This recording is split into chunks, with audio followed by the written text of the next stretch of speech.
मित्रों, गाय माता ने बताया दुखों का अंत कैसे किया जाता है। मित्रों, एक बार की बात है, गंगा मैया के किनारे पर एक वृक्ष के नीचे भगवान शिव और माता पार्वती एक ही साथ में बैठकर विश्राम कर रहे थे।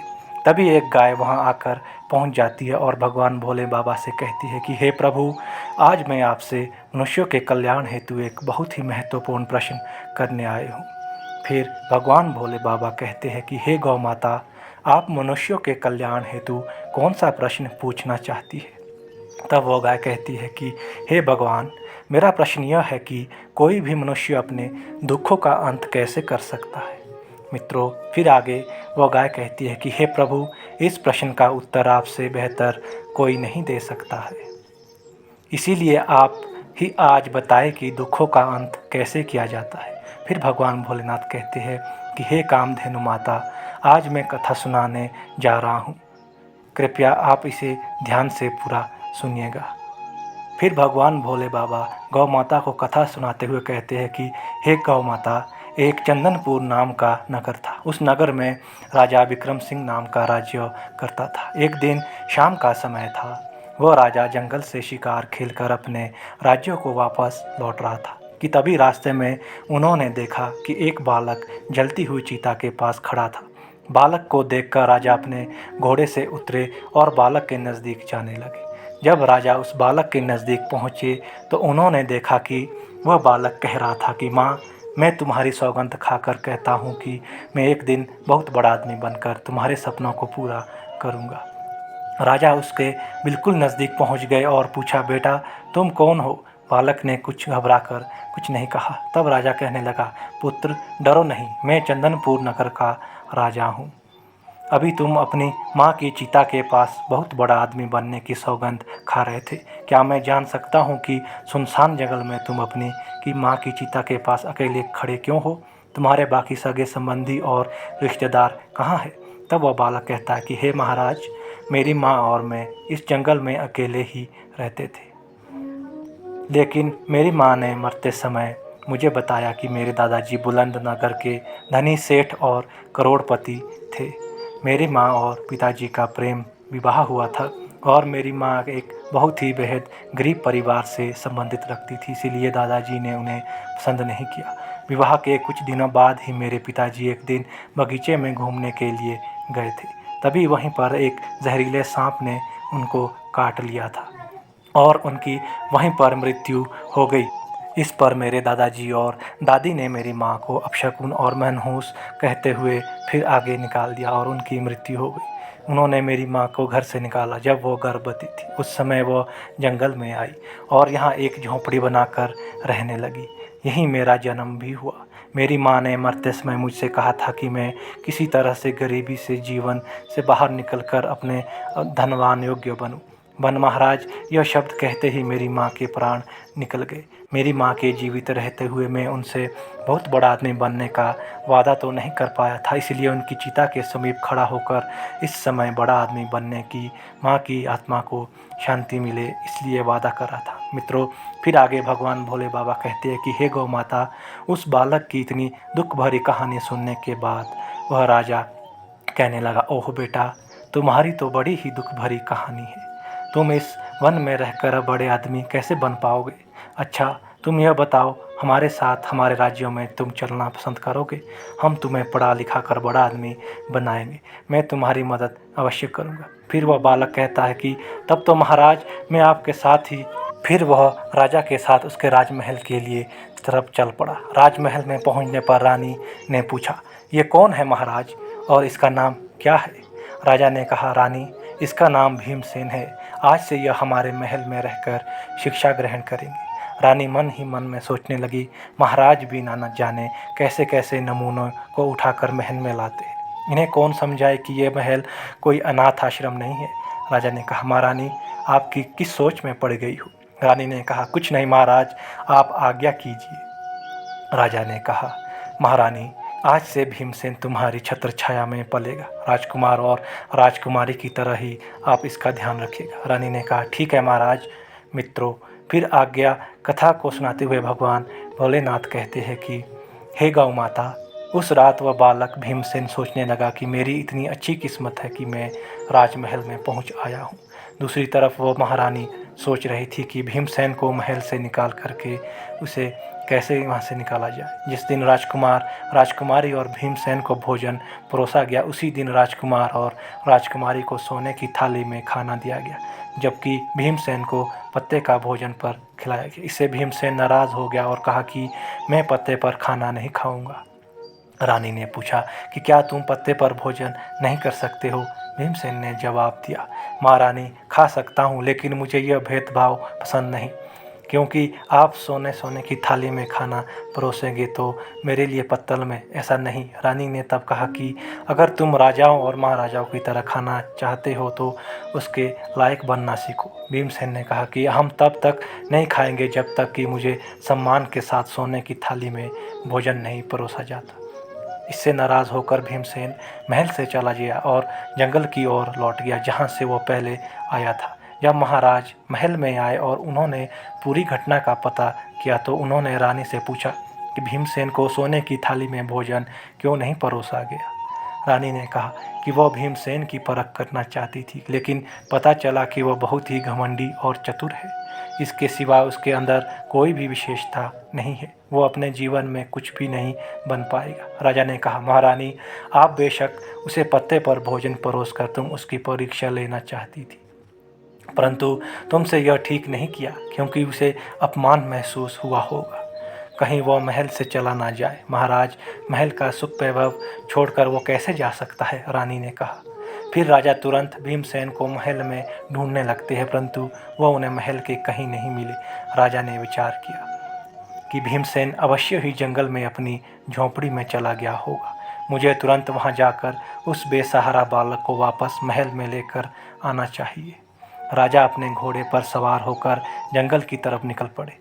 इधर भीमसेन वापस जंगल में आ गया था। गंगा नदी के किनारे त्रिकूट नाम के एक विशाल वन था, जिसका कोई दूसरा छोर नहीं था। वहीं पर ब्रह्म ऋषि नाम का एक साधु रहते थे। वह बहुत ही करुणामय थे। जब भी कोई यात्री उस तरफ से गुजरता, साधु महाराज उनसे निवेदन करते हैं कि वे कुछ समय के लिए उनकी कुटिया में विश्राम करें और फिर यात्रा प्रारंभ करें। यात्री उनके निवेदन को स्वीकार कर लेते थे और उनकी कुटिया में आराम भी करते थे। बाद में यात्री उन्हें प्रणाम करके अपने रास्ते को निकल जाते थे। इस प्रकार साधु महाराज उस वन में गुजरने वाले यात्रियों की सेवा किया करते थे।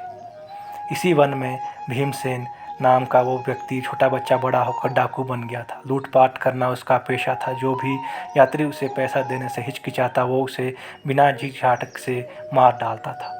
इसी भय से लोग उस जंगल में गुजरने के लिए 100 बार सोचते थे, और अगर कोई बहादुर से उस जंगल में प्रवेश करता तो डाकू भीमसेन उसे लूट लेता। इस तरह डाकू भीमसेन का खौफ आसपास के सभी गांव में फैल गया था। एक दिन गांव के कुछ लोग इकट्ठा हुए और उन्होंने डाकू भीमसेन से मुक्ति पाने की योजना बनाई। एक व्यक्ति ने कहा, भीमसेन, डाकू का आतंक प्रतिदिन बढ़ता जा रहा है, हमें उससे कैसे निपटना चाहिए? तब युवक ने कहा, भाइयों, संगठन में बहुत ही शक्ति होती है। यदि हम सब मिलकर उस पर धावा बोल दें तो कैसा रहेगा? इससे तो हम सहज ही उसे अपने कब्जे में ले लेंगे, तब उसकी गर्दन काटकर उसे मार देंगे। सबने कहा, विचार तो तुम्हारा बहुत ही उत्तम है, तो फिर देर किस बात की? आज ही भीमसेन डाकू पर धावा बोल देते हैं। मित्रों, आगे भगवान भोलेनाथ कहते हैं कि हे गौ माता। उसी समय सभी लोग अस्त्र शस्त्र को इकट्ठा कर त्रिकूट जंगल की ओर सभी चल पड़े। वन में पहुंचकर वे सभी डाकू भीमसेन की ललकारने लगे कि कहाँ छिपा हुआ है डाकू? भीमसेन, बाहर निकल, देख, आज हमें तू लूट नहीं पाएगा। तेरी मौत बनकर आए हैं। आज हम तू बचकर नहीं जाएगा। शिकार से हम तुम्हें शिकार करेंगे। झाड़ियों में छुपे भीमसेन ने जब देखा कि बहुत से लोग उसके खिलाफ बोल रहे हैं, अचानक वह चौंक गया। उसने सोचा कि अगर हम इस भीड़ में हाथ लग गया तो मेरा बचना मुश्किल है, जबकि वे लोग लगातार उसे चुनौती दे रहे थे।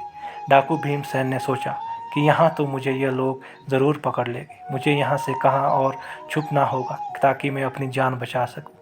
यह सोचकर वह वहाँ से चुपचाप से निकल कर भाग गया। जल्दी ही उसे साधु की कुटिया दिखाई दी। उसने सोचा कि मुझे इस कुटिया में शरण लेनी चाहिए।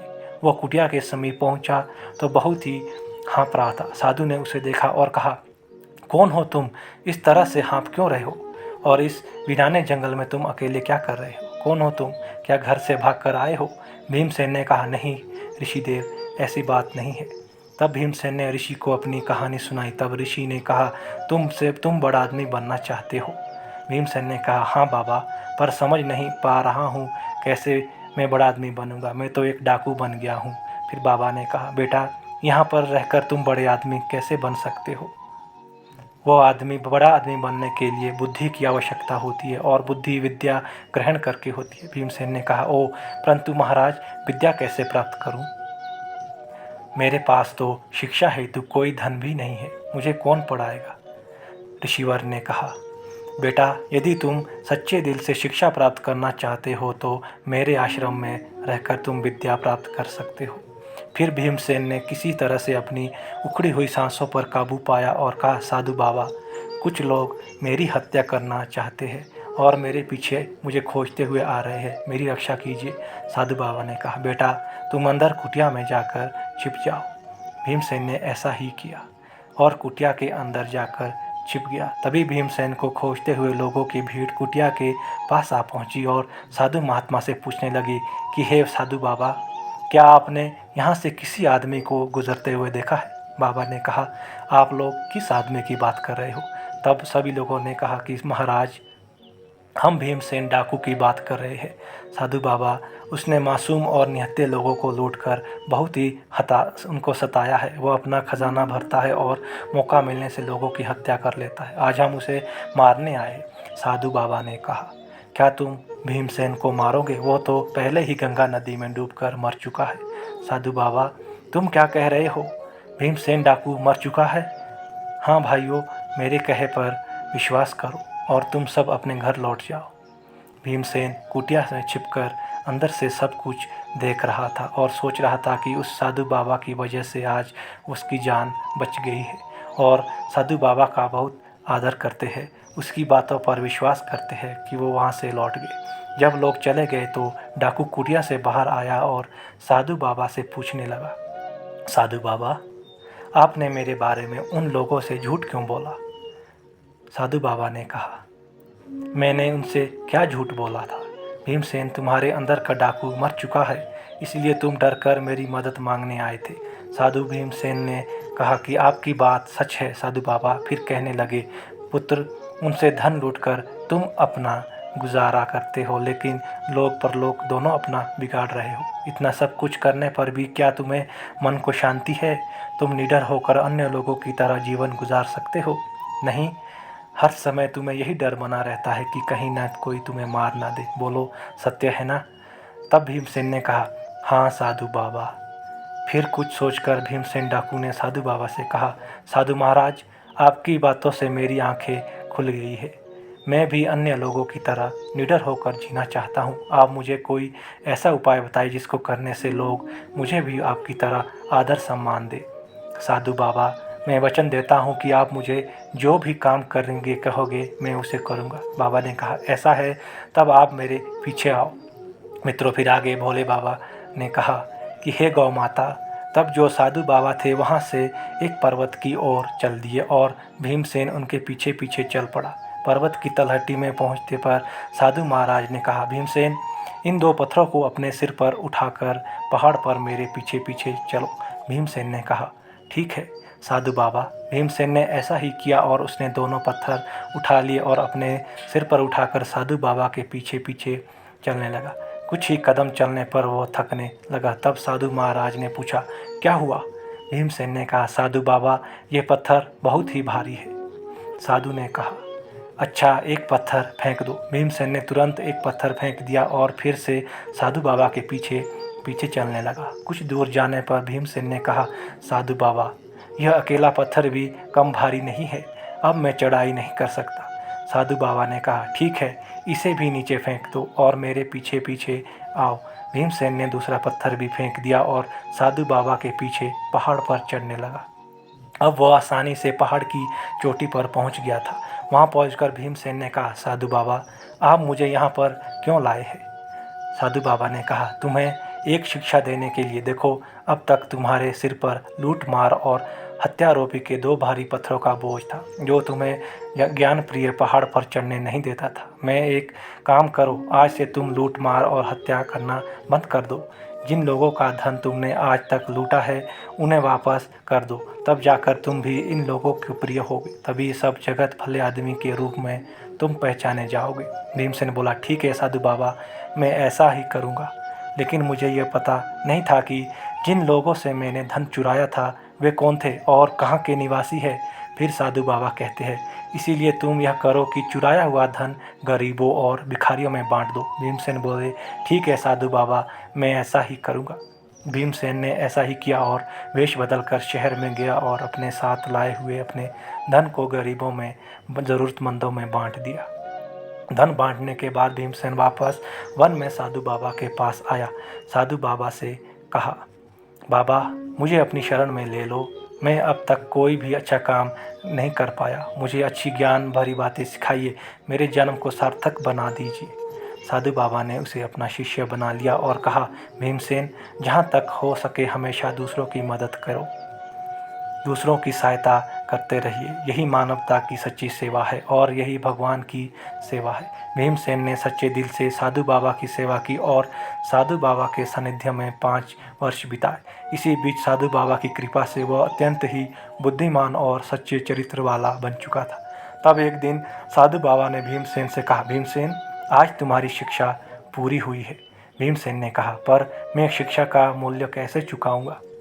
साधु बाबा ने उत्तर दिया, पुत्र शिक्षा का कोई मूल्य नहीं होता, यह तो अमूल्य है। भीमसेन साधु बाबा के साथ वहाँ रहकर अपनी शिक्षा प्रारंभ कर रहा था। साथ ही वो आश्रम के कामों में ऋषि की मदद भी करता था। इसी प्रकार वर्षों बीत गए और भीमसेन युवा हो गया। एक दिन ऋषि ने कहा, भीमसेन आज तुम्हारी शिक्षा संपूर्ण हो गई है, अब तुम गर्व से अपने शिष्य होने का अधिकार प्राप्त कर सकते हो और तुम बुद्धिमान हो गए हो। अपनी बुद्धि का प्रयोग कर तुम कठिनाइयों से भी सफलता प्राप्त कर सकते हो, यह मेरा आशीर्वाद है। अब तुम एक आदर्श पुरुष के रूप में परिवर्तित हो चुके हो। भीमसेन ने कहा, अब मुझे क्या करना चाहिए गुरुदेव।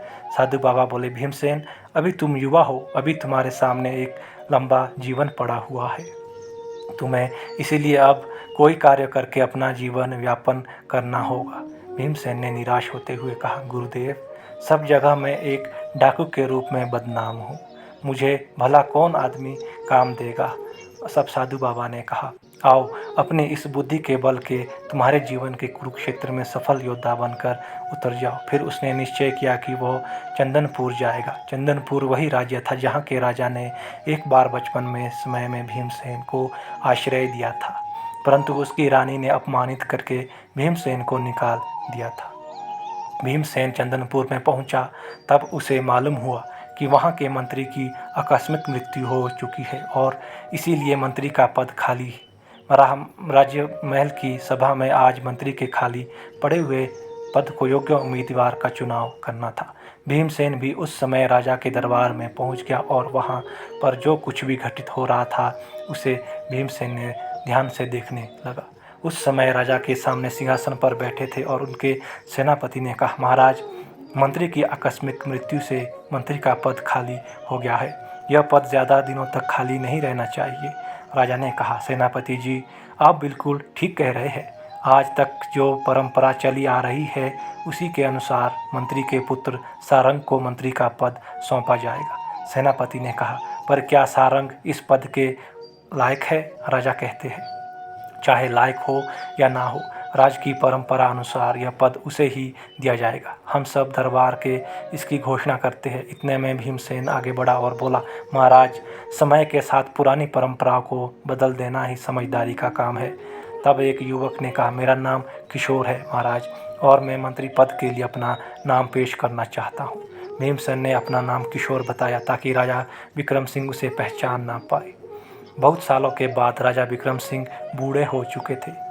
फिर भीमसेन ने कहा, महाराज आप जैसे चाहे उसी प्रकार से मेरी परीक्षा ले सकते हैं। यदि मैं आपकी कसौटी पर खरा उतरा तो ठीक है, वरना आप मुझे जो सज़ा देना चाहे दे सकते हैं। राजा ने कहा, युवक सुनने तो सलाह ठीक दी है, पर राज्यों की परंपरा को बदलने पर हम उसे मानते हैं, लेकिन उस सलाह पर हम तभी अमल कर सकते हैं जब तुम हमारे द्वारा ली गई परीक्षा में उत्तीर्ण हो पाओगे।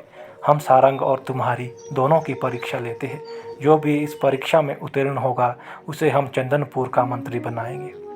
राजा विक्रम सिंह के आदेश पर सोने की ध्यान से रखी हुई दोनों तलवारें तुरंत राजा दरबार में पेश की गई। तब राजा विक्रम सिंह ने सारंग को एक तलवार दी और कहा, सारंग, तुम्हें उत्तर दिशा में जाना है और वहाँ के समीप राज्यों के पूर्व में वहाँ पर एक राजा केसर सिंह को यह तलवार भेंट कर आना है। उसके बाद महाराज ने एक सोने की तलवार किशोर को दी।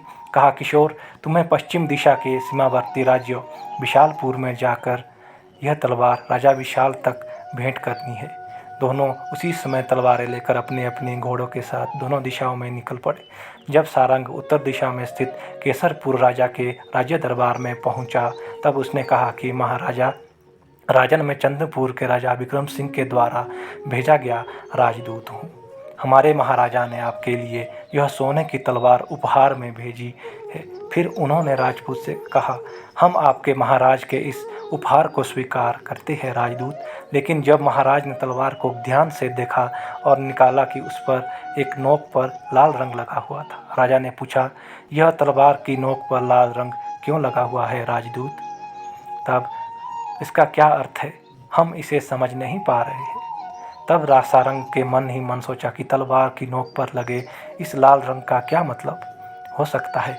मैं इसका मतलब ही नहीं जानता। फिर भी इस समय राजा केसर सिंह के सवाल का उत्तर ना दिया तो ठीक नहीं होगा। यह सोचकर उसने कहा, हाय राजन, लाल रंग का यही रहस्य है कि या तो आप हमारे राजा की तलवार की शक्ति स्वीकार कर ले या हमारे महाराज की यह खूनी तलवार का आदर करें। आपके राज्यों में खून की नदियां बहाने से नहीं चुकेंगी। यह बात आपको बता दे कि अब युद्ध भूमि में शीघ्र ही तलवार की धार में फैसला होगा। सेनापति जी, राजा विक्रम सिंह ने लाल रंग की तलवार भेजकर हमें चुनौती दी है। आप आज से ही सेना का संगठन शुरू कर दीजिए। हम बहुत जल्द ही चंदनपुर नगर पर आक्रमण करने की तैयारी करें। यह सुनकर महाराज सारंग घबराकर वहाँ से चले गए। वहीं दूसरी ओर जब भीमसेन विशालपुर पहुँचा और वहाँ के राजा के सामने पेश हुआ तो राजा ने कहा, राजदूत, इस तलवार की नोक पर लगा लाल रंग हमें समझ नहीं आ रहा है। इसका क्या मतलब है? तब भीमसेन ने गहरी सोच में पड़ने के बाद महाराज से कहा कि आपका बहुत सम्मान करते हैं। यह तलवार उसी सम्मान का प्रतीक है। तलवार की नोक पर लाल रंग लगाने का मतलब है कि हमारा राजा और उसका राज्य आपकी मित्रता के लिए किसी भी हद तक जा सकते हैं। राजा ने खुश होकर कहा, बहुत अच्छी बात है। मैं आपके राजा की इस मित्रता की तलवार को स्वीकार करता हूं और उनका हार्दिक धन्यवाद करता हूं। मैं भी पूरी कोशिश करूंगा कि आपके राजा का सच्चा मित्र बनूं। मेरा मन तन हमेशा के लिए महाराज के लिए समर्पित हो। इसके बाद राजा ने राजदूत से कहा, मैं आपके राजा को सेना की एक टुकड़ी और कुछ बहुमूल्य उपहार भेंट कर रहा हूँ। भीमसेन ने धन्यवाद कहा और वहाँ सेना की टुकड़ी लेकर वहाँ से बहुमूल्य उपहारों को लेकर चंदनपुर वापस लौटे। इधर केसरपुर की सेना ने हरिनगर की ओर चढ़ाई कर दी। सारंग और भीमसेन जब दोनों ही अपने नगर पहुँच गए तब दोनों राजाओं के पास पहुँचे तो राजा ने कहा, कहो सारंग, केसरपुर के राजा ने तुमसे क्या कहा? तलवार की नोक पर लगे हुए लाल रंग का तुमने उन्हें क्या अर्थ बतलाया? तब सारंग ने सारी बात उन्हें विस्तार से बता दी। फिर राजा ने कहा, सारंग, यह तुम क्या कह रहे हो? केसर सिंह शीघ्र ही हमारे राज्य पर आक्रमण करने वाले हैं। सारंग बोला, जी महाराज। उसी समय एक गुप्तचर आया और बोला, महाराज, केसरपुर की विशाल सेना चंद्रपुर के तरफ बढ़ रही है। अब क्या होगा? तब इतनी शीघ्र तो हम अपनी सेना को संगठित भी नहीं कर सकते। तब वहीं पर मौजूद भीमसेन ने कहा, महाराज, घबराहट में वह टुकड़ी जब मुझे महाराज ने दी है वो बाहर खड़ी है। महाराज, चिंता करने की कोई बात नहीं। कृपया सेनापति जी को निर्देश दे कि वो केसर नगर की सेना को युद्ध करे। मैं अपने साथ लाई गई सेना के टुकड़ी को केसरपुर पर हमला करूंगा, पर दोहरे हमले से केसरपुर की सेना सामना नहीं कर पाएगी और इस परिस्थिति में विजय हमारी ही होगी। जैसा कि भीमसेन ने सोचा था, युद्ध में विजय प्राप्त होने से वह बात महाराज विक्रम सिंह के सारंग और भीमसेन को महल में बुलाया गया। महाराज ने कहा, भीमसेन, तुम्हारी वजह से हम जीत सके हैं। हम तुम्हें मंत्री के पद पर नियुक्त करते हैं। तब सारंग ने उत्तर दिया, महाराज, यह तो मेरे साथ अन्याय है। मैंने तुम दोनों को एक भेंट दी दोनों राजाओं के लिए कहा था। तुम दोनों ने अपनी अपनी बुद्धि से उस भेंट का मतलब अलग अलग अर्थ निकाला है। भीमसेन ने बुद्धिमानी और दूरदर्शिता के काम लिया है, जबकि सारंग तुमने अपनी मूर्खता से केसरपुर के राजा के सदैव के लिए हमारा शत्रु बना दिया है। अब बताओ, हम तुम्हें चंदनपुर का मंत्री क्यों बनाए? राजा को सारंग ने कई जवाब ना दिया और सिर झुकाकर चुपचाप दरबार से चला गया। तब महाराज ने घोषणा की कि हम भीमसेन यानी किशोर को चंदनपुर नगर का नया मंत्री बनाने जा रहे हैं। इसके बाद उसी रात को किशोर के मंत्री बनने के सम्मान में उसे राजमहल में भोजन के लिए आमंत्रित किया गया। तब महारानी ने स्वयं अपने हाथों से किशोर को भोजन परोसा। मंत्री बने हुए किशोर ने कहा, क्षमा करें महाराज, मैं भोजन चांदी की थाली की अपेक्षा सोने की थाली में करना पसंद करूंगा। महारानी ने कहा, ठीक है, हम उसका भी प्रबंध कर देते हैं। जब भीमसेन को सोने की थाली में भोजन परोसा गया तो उसने कहा, देखिए महारानी जी, वह दिन आ ही गया जिसके बारे में आपने कभी मना किया था। महारानी ने पूछा, आप क्या कह रहे हैं मंत्री जी? मंत्री ने उत्तर दिया, महारानी जी, याद कीजिए कि आज से 20 वर्ष पहले आपने भीमसेन नामक बालक को पत्ते पर भोजन परोसा था। रानी बोली, हाँ, याद आया। उस दृढ़ बालक के तब तक भोजन खाने को मना कर दिया था और वह तभी महल से भोजन ना करके बाहर चला गया था जब उसे सोने की थाली में भोजन नहीं दिया। महारानी ने पूछा, लेकिन आपको यह कैसे पता है? भीमसेन ने उत्तर दिया, मैं वही बालक हूँ, भीमसेन हूँ महारानी जी। तब राजा विक्रम सिंह ने महारानी से कहा, देखो मेरी प्रिय रानी, जिस बालक को आपने अहंकारी समझा था वह आज इस राज्य का मंत्री बन गया है। मंत्री ने कहा, हे राजन, यदि महारानी जी ने मुझे उस समय तिरस्कृत नहीं किया होता तो शायद मेरे मन में ऊंचाइयों को छूने की तीव्र इच्छा की जागृति नहीं होती, मैं एक डाकू ही बना रहता। मैं तो महारानी जी का एहसानमंद हूँ कि उन्होंने मुझे इस तरह योग्य बनाया। इस तरह मंत्री की कुशलतापूर्वक मंत्री का पद मिला। फिर एक दिन राजा विक्रम सिंह ने भीमसेन को एक पत्र दिया और उस उधम राज्यों के और वहाँ के राजा की चोरी काफ़ी बढ़ गई थी। कृपया तुम जाकर अपने विवेक से उस राज्यों की चोरों के क्योंकि वहाँ के राजा ने मुझे सहायता के लिए। फिर भीमसेन मंत्री ने घोड़े पर सवार होकर उधमपुर की दिशा की ओर चल गए और एक रात चलकर वह वहाँ पहुँच गया। वह राजा शशिकांत सिंह के पास पहुँचा और बोला, राजा विक्रम सिंह ने आपके नाम यह पत्र भेजा है। राजा ने कहा, तो राजा विक्रम सिंह ने मदद के लिए तुम्हें भेज दिया है? भीमसेन ने पत्र लिखकर राजा ने वह पत्र पढ़ा, जिसमें लिखा था कि यह पत्र लेकर जो व्यक्ति आपके पास पहुंच रहा है वो 5 वर्ष से मेरे पास मंत्री के पद पर है। मेरे साथ 5 वर्ष बिताने के बाद अब उसका मन पूरी तरह से साफ हो गया है और मेरी शिक्षा से उसकी बुद्धि तीव्र हो गई है। इसीलिए मैं चाहता हूं कि आप इसे अपना विशेष सलाहकार नियुक्त करें। आपका हितैषी राजा विक्रम सिंह। पत्र पढ़ने के बाद राजा सोचने लगे, यह आदमी एक समय कुख्यात डाकू रहा है और फिर एक राज्यों के भी मंत्री भी रहा है। क्या इसे विशेष सलाहकार महत्वपूर्ण पद पर नियुक्त करना सही होगा? मित्रों, फिर आगे कथा सुनाते हुए भगवान भोले बाबा कहते हैं कि हे गौ माता। तभी उनके दिमाग में दूसरा विचार आया कि पूर्व से चाहे वो आदमी कुछ भी क्यों ना रहा हो, परंतु जब राजा विक्रम सिंह जैसे अनुभवी राजा ने बताया है तो निश्चय ही उपयोगी होगा। मन में यह विचार आते ही उन्होंने भीमसेन से कहा, तुम्हारा क्या नाम है? उन्होंने जवाब दिया, जी महाराज, मेरा नाम भीमसेन है। राजा ने कहा, जिस भीमसेन, आज से हम तुम्हें अपना विशेष सलाहकार नियुक्त करते हैं। भीमसेन ने कहा, महाराज, तब तो मैं बड़ा ही आभारी, आपका सौभाग्यशाली हूँ। उस दिन राजा शशिकांत सिंह भीमसेन के साथ राज दरबार में पहुँचे और उसने कहा, भीमसेन, आज से तुम यहीं पर बैठोगे। भीमसेन ने अभी अपना स्थान ग्रहण ही किया था कि तुरंत कुछ लोग अपनी शिकायत लेकर दरबार में आ गए। उसमें 3 पुरुष और एक वृद्ध महिला थी। एक पुरुष ने आगे बढ़कर महाराज से कहा, महाराज, इस बूढ़ी महिला ने हमारा सारा धन हड़प लिया है, कृपया न्याय करें और हमें हमारा धन वापस दिलवाएं। भीमसेन ने कहा, पहले हमें सभी विवरण बताओ, तब हम कुछ निर्णय कर पाएंगे। इस पर वृद्ध महिला ने आगे बढ़कर कहा, महाराज, यह तीनों झूठ बोलते हैं, मैं शुरू से ही आपको पूरी बात बताती हूँ। फिर उस वृद्ध महिला ने अपनी पूरी कहानी प्रारंभ सुनाना किया। कहा, महाराज, यह 4 व्यापारी आपके राज्य में व्यापार करने आए थे और यहाँ उन्होंने भारी मुनाफा कमाया, जिससे उनके पास काफ़ी धन इकट्ठा हो गया।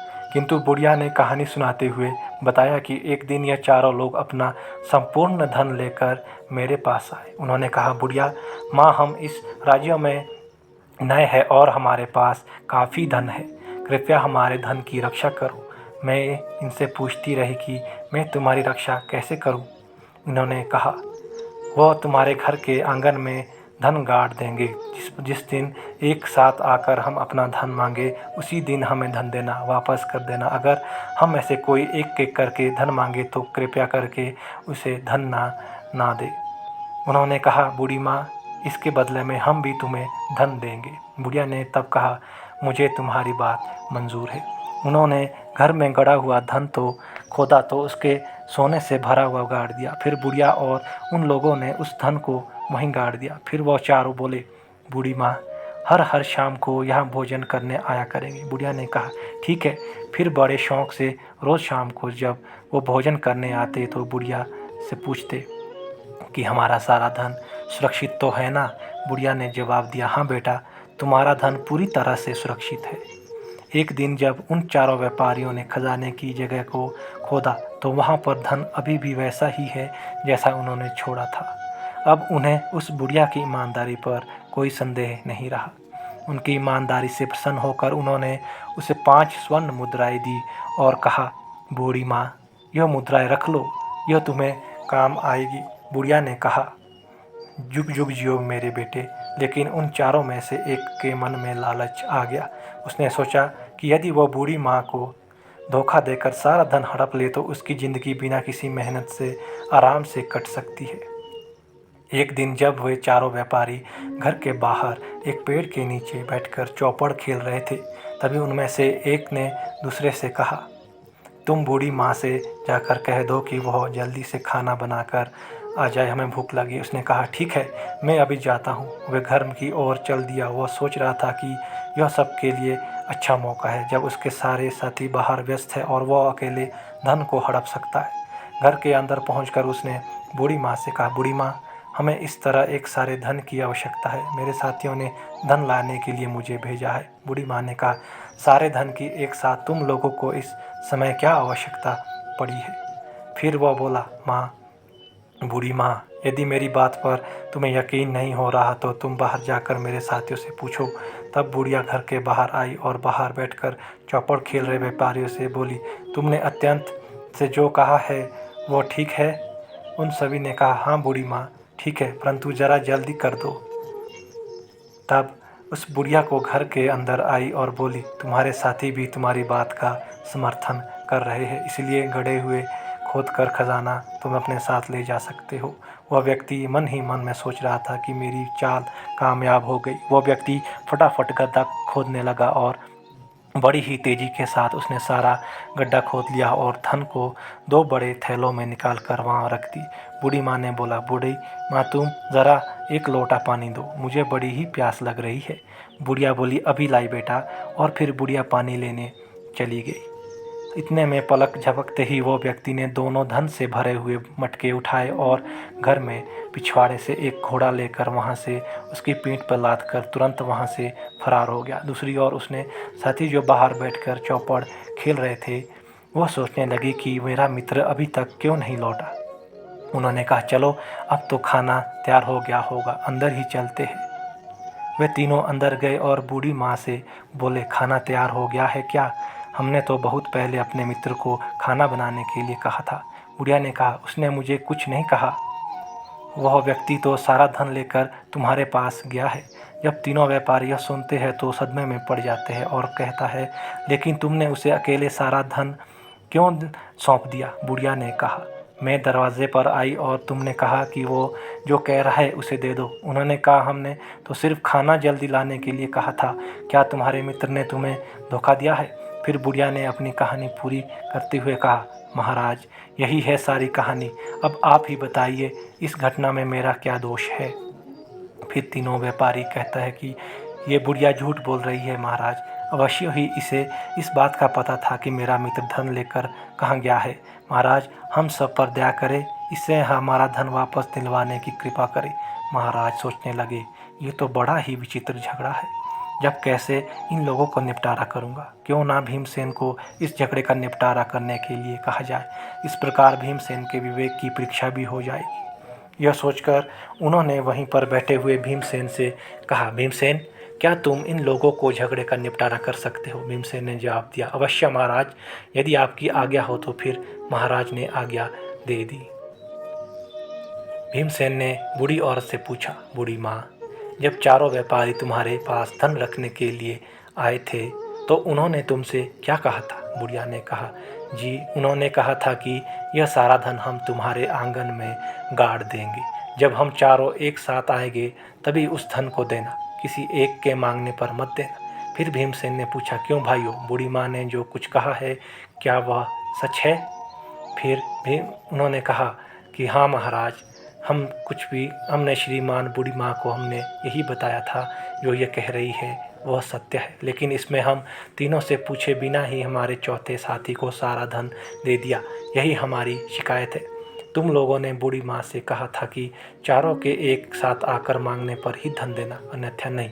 हाँ यही सच है। उसी तरह जब तुम सब आकर बूढ़ी माँ से पैसे मांगने तभी उसे पैसे देने थे, अन्यथा नहीं। हाँ महोदय। फिर भीमसेन ने कहा, आप सब इस बूढ़ी माँ की शिकायत क्यों लेकर आए हैं। अपने चौथे साथी को साथ लेकर आओ और तब सभी मिलकर उससे पैसे मांगना। यदि उस समय बूढ़ी माँ के पैसे नहीं लौटाती तो उसे दोषी मत मानना। तीनों व्यापारी इस बात पर मान गए। यह व्यक्ति ने बड़ी चालाकी से हमें हमारे ही शब्दों के जाल में फंसा दिया। तब बूढ़ी औरत ने कहा, बेटा तुमने सही फैसला लिया है, तुम लंबी उम्र जियो। यह व्यापारी सिर झुकाकर वहाँ से जाने लगा। तब भीमसेन ने कहा, रुको, मुझे तुम तीनों पर शक हो रहा है। क्या कोई अपनी मेहनत से कमाई हुई धनराशि किसी अजनबी के घर में दे सकता है। धन की सुरक्षा के लिए और भी उपाय है। सच सच बताओ, तुम्हें यह धन कहाँ से मिला। उन्होंने कहा, हमने व्यापार से यह धन कमाया है, यही सच है। वे बोले, सच बताओ वरना मैं तुम्हारी खाल में भूसा भरवा दूंगा। भीमसेन से इतना कहने पर बोले, महाराज हम सच कह रहे हैं। भीमसेन फिर कहा, ये अपने बुलाओ कि जल्लादों को बुलाओ, अब ये उगलेगा। तभी तीनों चारों ने उगलना शुरू कर दिया और कहा, महाराज हम चारों साथी का एक चोरों का गिरोह था और जो धन हमारा चौथा साथी ले गया वो धन भी चोरी से ही इकट्ठा किया गया था। महाराज ने कहा, फिर तो तुम लोग चोर है। उन सभी ने कहा, हाँ महाराज। मित्रों, फिर भगवान भोलेनाथ गौ माता को कथा सुनाते हुए कहते हैं कि हे गौ माता। फिर उस राजा ने अपने सैनिकों को आदेश दिया कि इन तीनों चोरों को जेल में कैद में डाल दिया जाए। बूढ़ी औरत को पूरी इज्जत के साथ राजमहल से विदा किया जाए। महाराज ने भीमसेन से कहा, भीमसेन तुम परीक्षा में उत्तीर्ण हुए, तुम्हें हमने विशेष सलाहकार के लिए हमें गर्व महसूस हो रहा है। उस दिन के बाद से राजा शशिकांत सिंह भीमसेन से सलाह लेकर ही अपना प्रत्येक कार्य करते थे। फिर भीमसेन जो डाकू था वह दुनिया का सबसे बड़ा बुद्धिमान और सलाहकार मंत्री कहलाने लगा। इतना कहकर भगवान शिव अपनी कथा को समाप्त करते हैं। मित्रों, इस प्रकार से भगवान शिव ने गौ माता को बताया कि दुखों का अंत कैसे किया जा सकता है। मित्रों, अगर यह कहानी आप लोगों को पसंद आई हो तो कमेंट बॉक्स में हर हर महादेव ज़रूर लिखें। चैनल को सब्सक्राइब करके बेल आइकन पर दबा दीजिए, जिससे आप सभी लोगों को प्राचीन कथाओं और कहानियों की जानकारी नोटिफिकेशन सबसे पहले मिल सके। मित्रों, वीडियो को पूरा देखने के लिए धन्यवाद।